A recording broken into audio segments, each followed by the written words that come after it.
23% uplift in F124 and 21% in the new God of War. If you thought these gains were bad, let's swap out the 4080 for the 4080 Super. After all, the 5080 is $1,000, the 4080 Super was $1,000.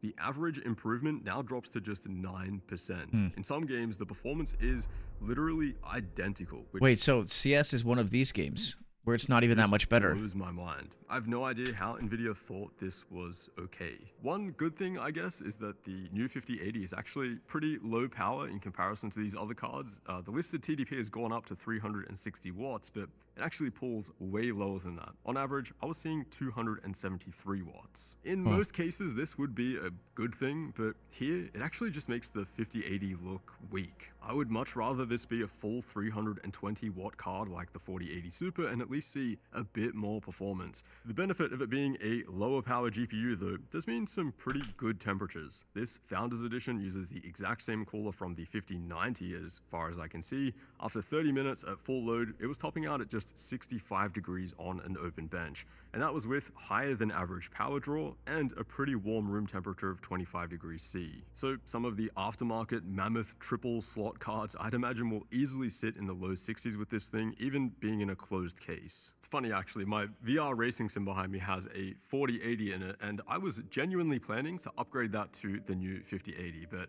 as you can now see, that would be completely pointless. If you're coming from something like a 3080 or under, though, it would be a meaningful upgrade. I mean, you're definitely getting some more frames. What about a 3090? 5080, it's like 70% uplift. What about a 3090? Bro, why are fucking Call of Duty frames so shit? Games, you'll see over double the performance. Holy while fuck. seeing less power draw as well. Black Ops 6 is a bit of a weird one there. I did retest that as well today. Even on the 4080, though, it does seem to underperform for some reason. And for those wondering, 5080 versus 5090 shit is optimization. a $1,000 difference in MSRP, probably even more than that in the real world. And we're looking at a 50% jump in frame rate on average. But yeah, 5080, man, it is pretty disappointing. For a bit more context, the past 80 tier GPUs like the 3080 and the 4080, they were faster than the flagships of the previous generation. So 3080 versus 2080 Ti, 4080 versus 3090, they cleared them pretty easily.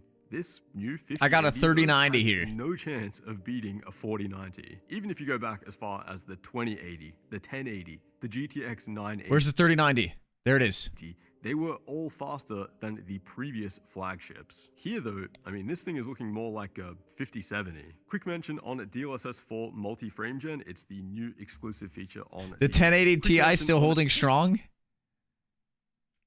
Where? Oh, there it is. DLSS 4 multi-frame gen, it's the new exclusive feature on these. I remember when 1080 Ti first came out, everybody was talking about it, bro. I got one. I had to get one.